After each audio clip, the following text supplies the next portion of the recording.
now we got some general idea of the relationship between Buddhism and Shinto in Japan.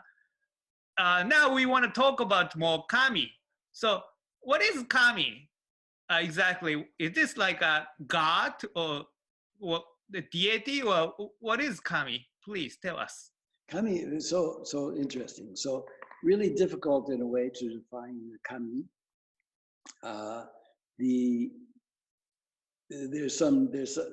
There's various opinions about what is the meaning of kami. The sounds kami.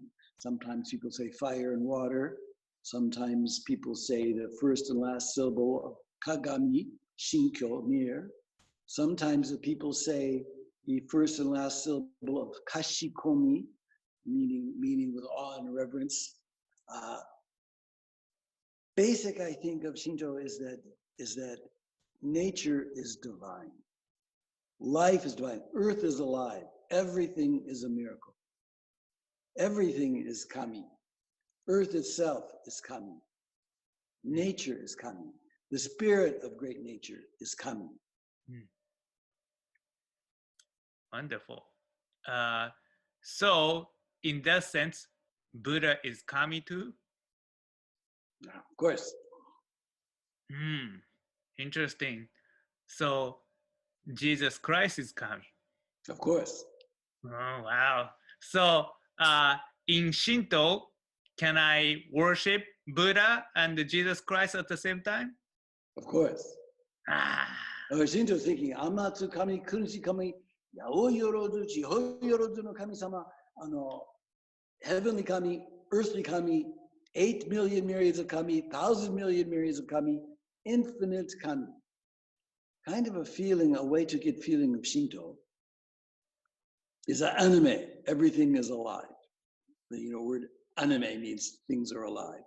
If we think of the anime of the early anime of the 30s, where all the trees and plants were singing, and even objects that we consider inanimate, teacups and teapots and spoons and everything was singing and dancing.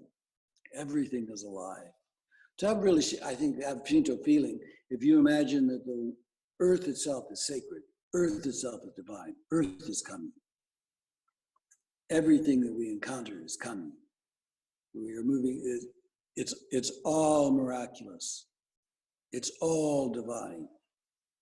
Then I think we are really overcome with a feeling of awe, feeling of gratitude, feeling of the real magic of each moment of our precious and short existences.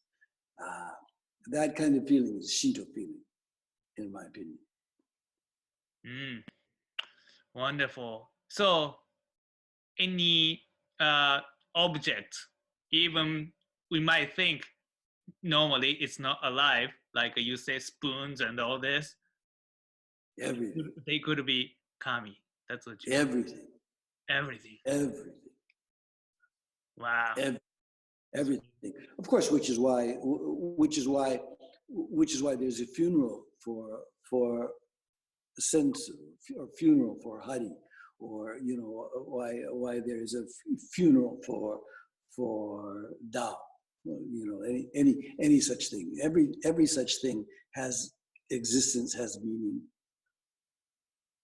So your relationships with life kind of manifest by your relationship with things. Maybe of course, I know now you are in Japan. So one of the big differences between Western culture and Japanese culture is relationships with food, relationship with life, relationship with things. In Japan, it's not uncommon to have a funeral for needles, a funeral for sensu, for folding fans, a funeral for dolls. You don't just discard such things. If you have something, if you have a article of clothing that wears out. You don't thoughtlessly discard it. You give a real heartfelt gratitude for its existence. It spends its entire working life helping you. You thank so much for its life, and then you let it go. But so that kind of feeling is a kind of basic, I think, of Nihon Bunka, Japanese culture, but is a not so much Western culture. That's something that is very needed. That's something that would be really, really useful to have people lead a more happy, fulfilled lives.